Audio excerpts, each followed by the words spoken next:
Assalamualaikum warahmatullahi wabarakatuh. Selamat bertemu kembali adik-adik. Kali ini kita masuk kepada pertemuan kedua kita ya, berkenaan dengan materi Analysis of Variance atau ANOVA. Baik, kita akan masuk. Sebelum latihan soal, saya akan jelaskan terlebih dahulu bagaimana formula atau rumus dari Analysis of Variance terkait dengan pengujian hipotesis satu arah yang berbeda jumlah sampelnya ya. Jadi kalau untuk menghitungnya, ingat kembali kita akan menghitung jumlah kuadrat total, jumlah kuadrat kolom, dan juga jumlah kuadrat error. Nah, pada jumlah kuadrat total untuk nilai awalnya itu sama dengan bagaimana menghitung jumlah total keseluruhan nilai, yaitu kita totalkan masing-masing nilai. Sebelumnya kita kuadratkan terlebih dahulu, baru kita totalkan, kemudian dikurang dengan jumlah total seluruh nilai, baru dikuadratkan dibagi dengan N. Nah, N ini adalah jumlah seluruh sampel yang ada dalam setiap kolomnya. Jadi artinya kalau di dalam setiap kolom itu ada 15 nilai, berarti N ini adalah 15. Kalau pada pertemuan sebelumnya sampelnya itu sama, berarti kita akan mengalihkan baris dikali kolom. Karena ini jumlah sampelnya berbeda dalam setiap kolomnya, berarti kita akan menghitung total jumlah sampel yang ada ya, atau total sampel yang ada untuk jumlah kuadrat total. Nah, pada jumlah kuadrat kolom berarti kita akan menghitung masing-masing ya, masing-masing total pada setiap kolom dibagi dengan jumlah sampelnya ya. Jadi kita akan menghitungnya adalah seperti itu, JKK-nya. Kemudian kita kurang dengan total kuadrat ya. Total kuadrat ini berasal dari jumlah total seluruh nilai, jumlah seluruh nilai kemudian dikuadratkan dibagi dengan jumlah sampel. Nah, kalau JKE sama saja masih berdasarkan dari jumlah kuadrat total dikurang dengan jumlah kuadrat kolom. Nah, kalau sudah masuk seperti itu, baru kita bisa buat kesimpulan. Baik, adik-adik kita masuk ke dalam contoh soal ya, langsung. Nah, dalam contoh soal kali ini saya akan memberikan contoh soal terkait dengan mahasiswa yang mengikuti ujian statistik ya. Jadi ada 3 kelas ya dengan dosen yang sama. Masing-masing kelas itu diikuti oleh jumlah mahasiswa yang berbeda ya. Untuk kelas A diikuti oleh 5 mahasiswa, kemudian kelas B diikuti oleh 9 mahasiswa, dan kelas C diikuti oleh 6 mahasiswa. Nah, ini adalah keluaran nilai dari masing-masing mahasiswa di setiap kelasnya. Nah, kemudian dari sini adik-adik kita akan diminta melihat rata-rata apakah memiliki perbedaan antara rata-rata kelas A, kelas B, dan kelas C. Sehingga kita diminta untuk menguji dengan taraf nyata sebesar 1%, apakah ada perbedaan yang nyata antara nilai rata-rata statistik mahasiswa dari kelas A, kelas B, dan kelas C. Langkah selanjutnya apa? Langkah selanjutnya adalah kita akan mengerjakan ya. Pertama kita akan menentukan langkah-langkah dari analisis of variance itu sendiri, yaitu menentukan formulasi hipotesis. Jadi seperti yang sering sudah pernah saya sampaikan bahwa dalam menentukan formulasi hipotesis adik-adik, maka ada 2 formula yang akan kita gunakan atau 2 hipotesis yang akan kita gunakan.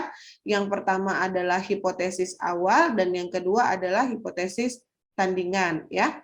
Nah, dari hipotesis awal ini kita akan melihat rata-rata dari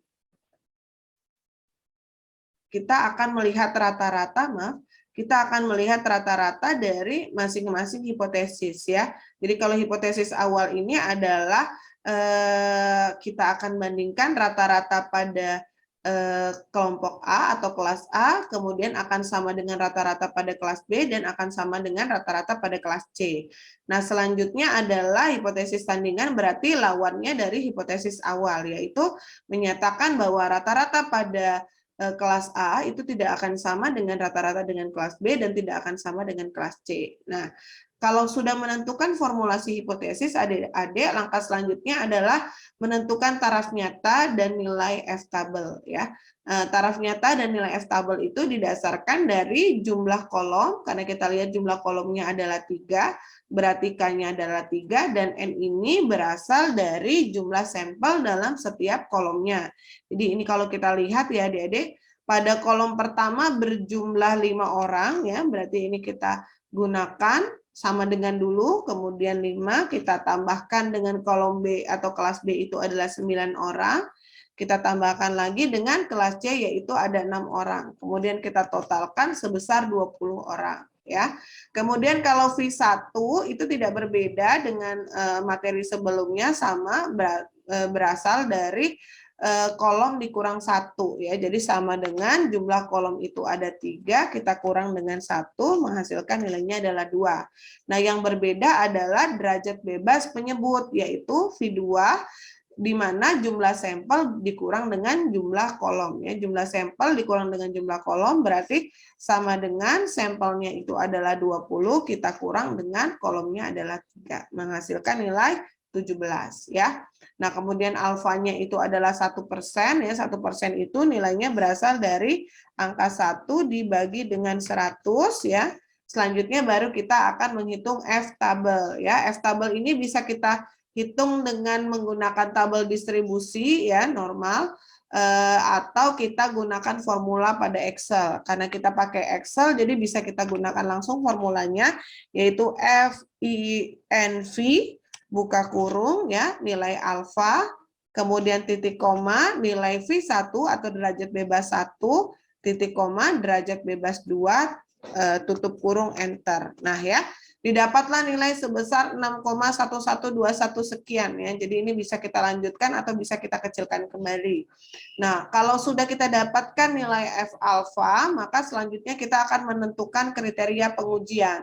Kriteria pengujian di sini adik-adik digunakan untuk melihat apakah hipotesis awal kita itu diterima atau ditolak.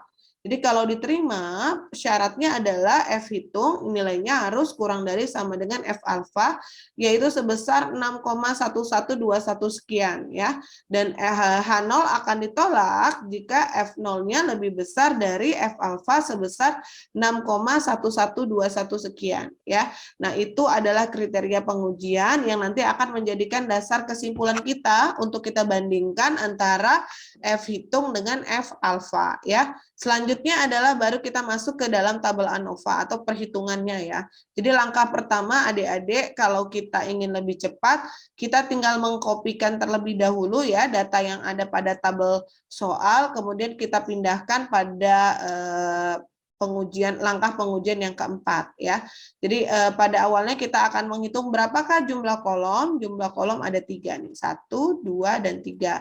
Kemudian kita akan diminta untuk menghitung jumlah baris dalam setiap kolomnya. Jadi N1 itu berjumlah adalah 5 ya. Kemudian E2 berjumlah adalah 9 dan N3 berjumlah adalah 6. Jadi kalau ditotalkan menjadi 20. Ya, nah kalau sudah adik-adik, maka kita sudah buatkan tabelnya. Nah kita buat tabel tidak jauh berbeda dengan tabel sebelumnya. Jadi kita akan membuat 2 kotak di bawah, di mana kita akan mentotalkan kolom masing-masing, total kolom A, total kolom B, total kolom C, dan masing-masing total kolom akan kita kuadratkan ya.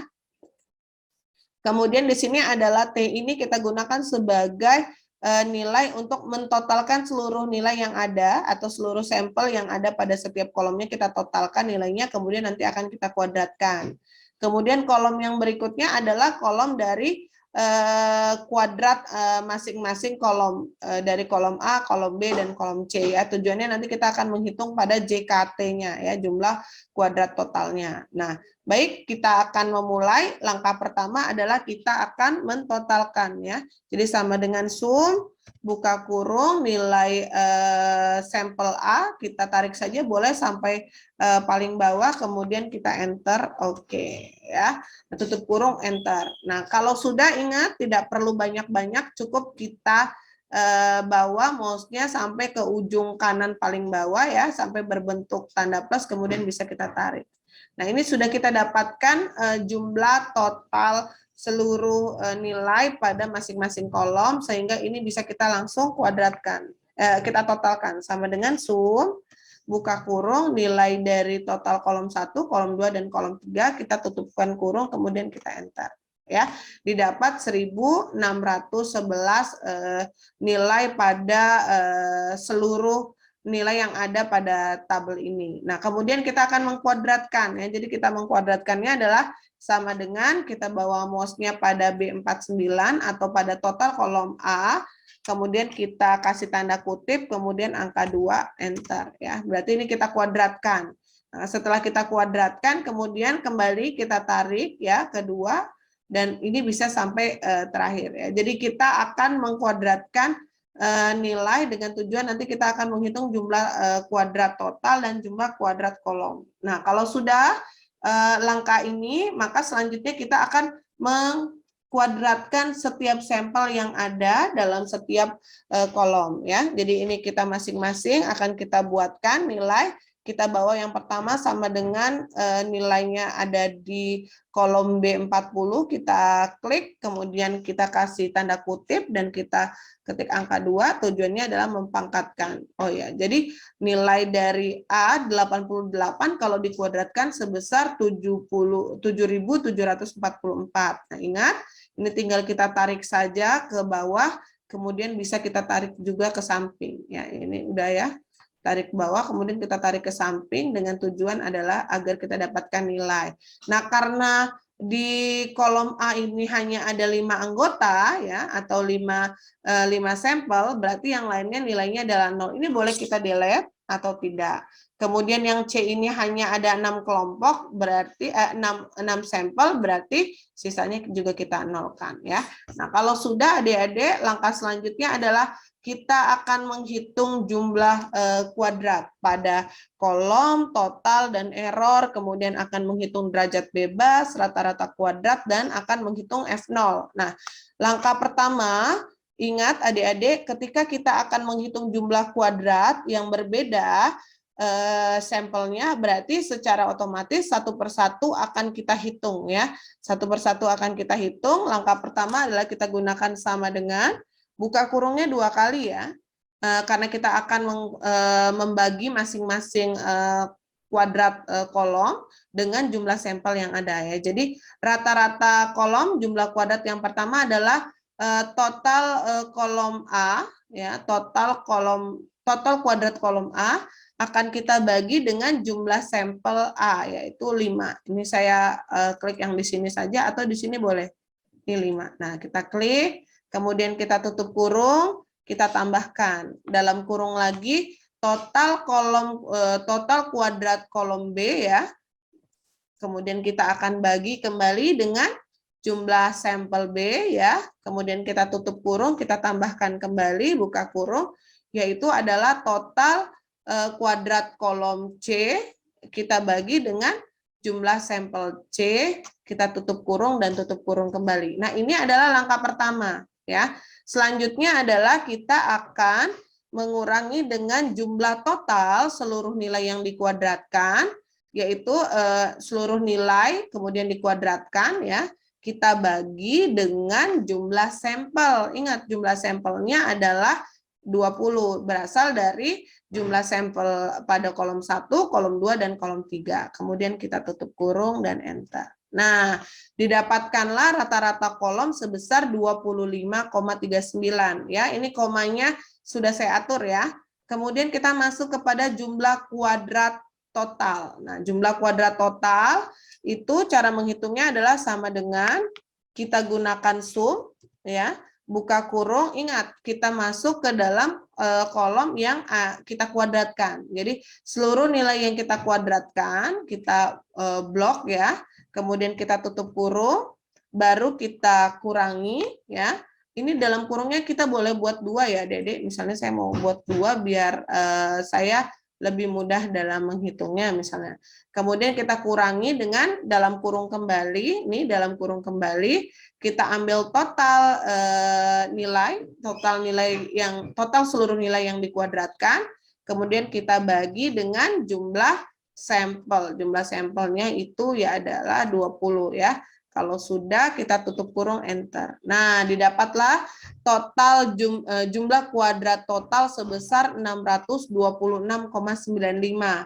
Nah, selanjutnya adalah kita akan menghitung jumlah kuadrat error. Jumlah kuadrat error itu berasal dari jumlah kuadrat total kita kurang dengan jumlah kuadrat kolom, ya, menghasilkan nilai 601,56. Nah, adik-adik, selanjutnya adalah kita akan menghitung derajat bebas. Ingat, derajat bebas 1 itu adalah V1 atau derajat pembilang, ya, derajat pembilang. Jadi nilainya adalah sama dengan K-1, K-1, ya. Jadi enter, nilainya derajat bebasnya adalah 2. Kemudian kalau yang error itu adalah V2 atau derajat bebas penyebut. Jadi sama dengan jumlah sampel dikurang dengan jumlah kolom, ya. Enter. Nah, kalau sudah, baru ini kita totalkan saja sama dengan sum buka kurung, kita tarik derajat bebas kolom dengan derajat bebas error, kita tutup kurung, enter. Nah, langkah selanjutnya adalah kita akan menghitung rata-rata kuadrat, adik-adik. Nah, rata-rata kuadrat itu didapatkan, ya, kalau kita ingin menghitung rata-rata kuadrat kolom, berarti didapatkan dari jumlah kuadrat kolom dibagi dengan dibagi dengan derajat bebas kolom, ya.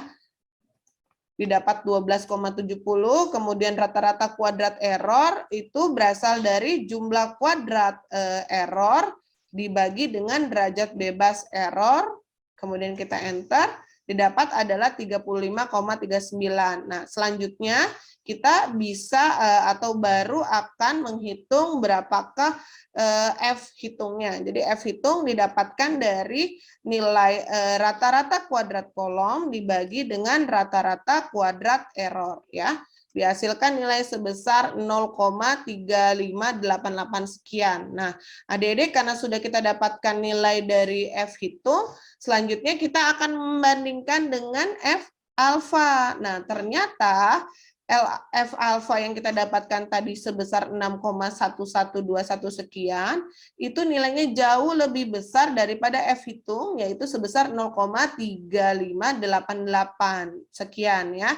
Sehingga akan kita tentukan di kesimpulan bahwa H0 itu dinyatakan diterima karena F hitung itu nilainya adalah sebesar 0,388 sekian, itu kurang dari sama dengan F alfa sebesar 6,112 sekian pada taraf nyata 1%. Nah, adik-adik, untuk pertemuan kali ini saya rasa cukup, nanti akan dilanjutkan materi berikutnya dengan pertemuan berikutnya dengan materi pengujian hipotesis masih dengan ANOVA.